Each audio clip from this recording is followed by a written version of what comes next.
अगर आप SS music से जुड़े रहना चाहते हैं तो इस चैनल को सब्सक्राइब करें और बेल आइकन को दबाना ना भूलें।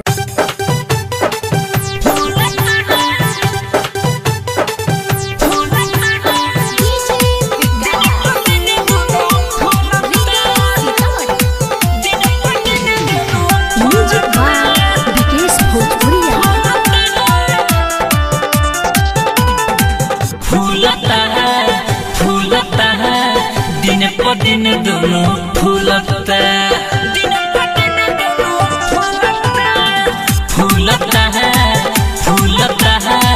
दिन प दिन दोनों फूलता लागता के धके कोनो रोज रोज झूलता रे फूलता है दिन प दिन दोनों फूलता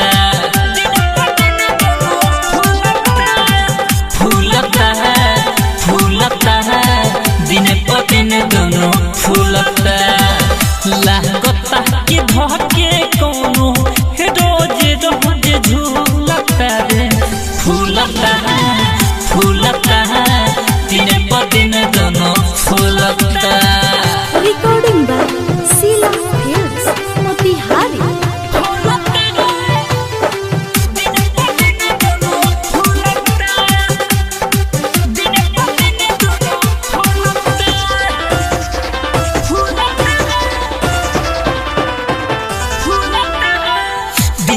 भई जाता दोनों है दुगुनर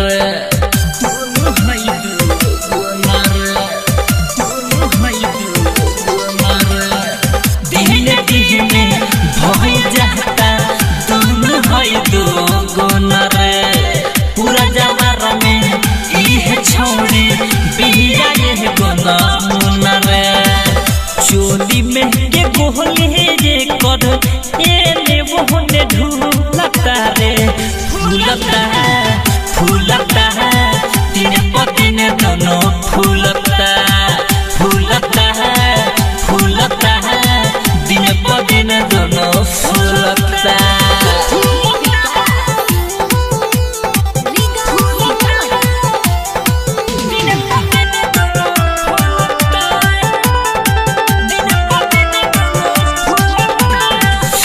दोपहरी चाह दोपहरी निकलती बहरी रे